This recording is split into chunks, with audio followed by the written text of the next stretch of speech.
This video is going to be about coping strategies, and our group is once again going to use the office as our examples. First, let's look at the problem-focused behavioral and cognitive methods for coping. So first, the problem-focused behavioral methods are looking largely at altering your behavior. That's pretty simple. So these would be examples of, working harder, seeking actual assistance, or acquiring additional resources in order to alter the behavior in order to cope with the problem strategy. So in this example, we looked at Michael holding a meeting with all of his company's employees.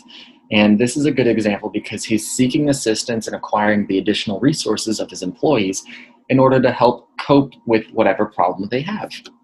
The next that we are going to look at is the cognitive method.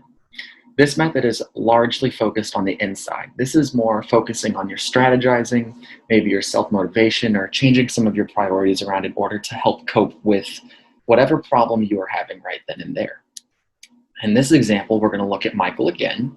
Michael's using acronyms, and he's attempting to strategize and get himself motivated and work on altering the priorities for not only him, but also the employees around him.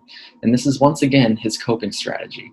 The biggest thing for these two, the difference between problem and emotion focused, is that problem focused are focusing around the problem. They are not focusing around the emotions that could be caused. The next coping strategies we'll look at are emotion-focused behavioral methods. They include engaging in alternative activities, seeking support, and venting anger. Engaging in alternative activities is just finding something to take your mind off of the stress. For example, in the office, they play a game of basketball at work, and this just takes their mind off the work and the stress that comes with it.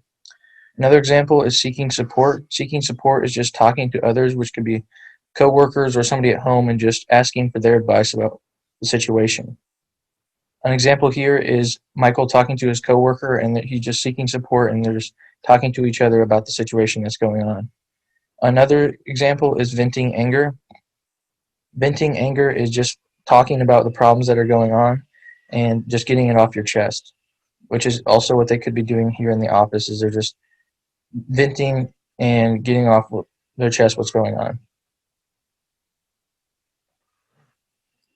Moving on to the emotion-focused cognitive methods, we have avoiding, distancing, and ignoring. Another example is looking for the positive in the negative. An example of this is in the office, Michael makes the fact that he hit Meredith with his car a positive by making it seem much more normal than a much more normal of an occurrence and thus less morally wrong. Next, we have reprising.